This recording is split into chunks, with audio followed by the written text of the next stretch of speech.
Hey, everybody. Scott Riley, October 18th, the market update desk and Mortgage One.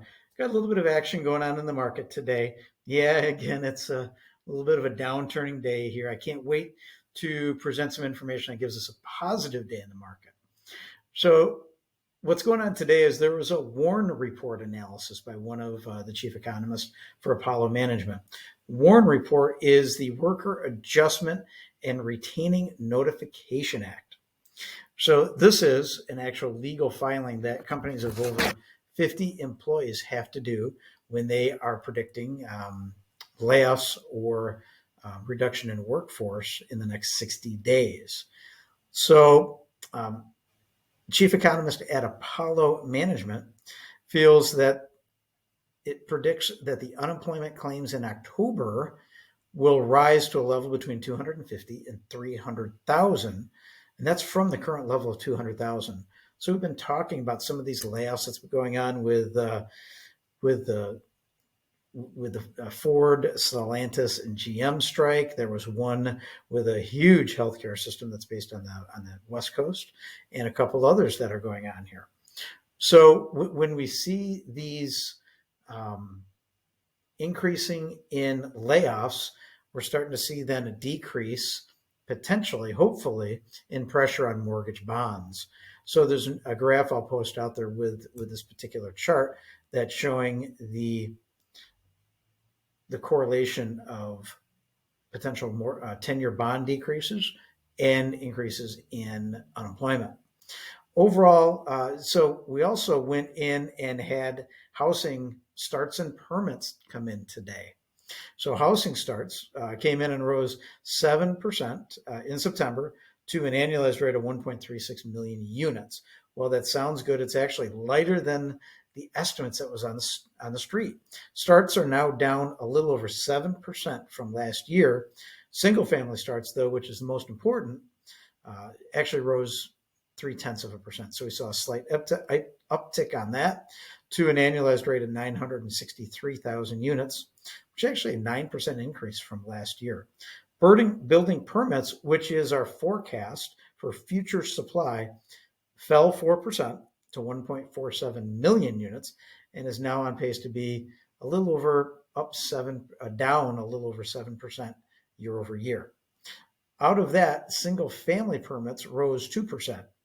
So that's a nice factor there that we had an uptick in single family.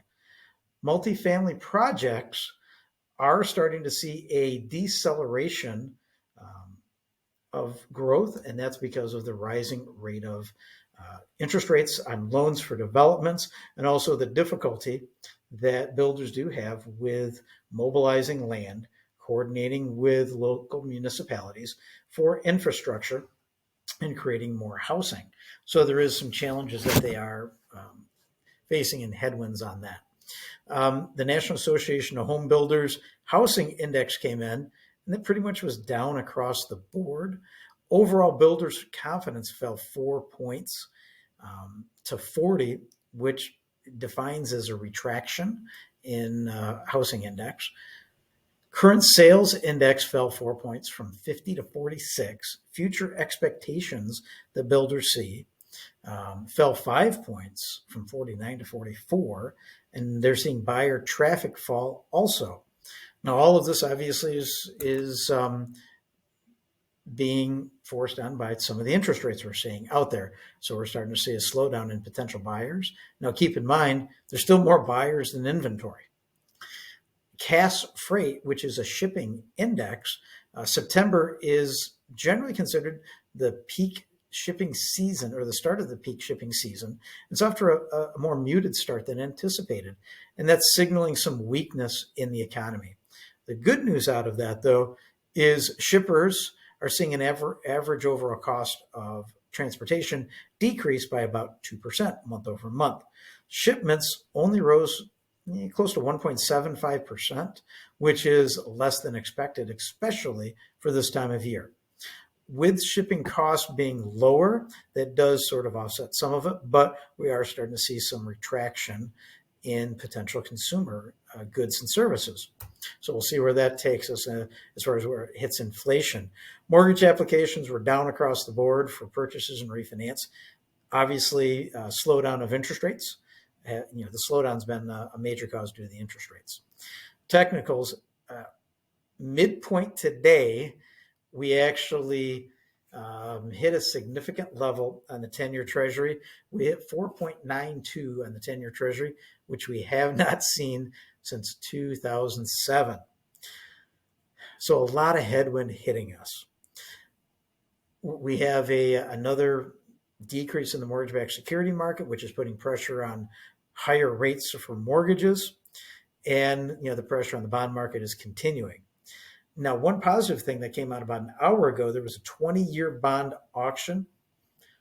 I was expecting a very negative receiving of this from investors, but it actually attracted more investors than were anticipated.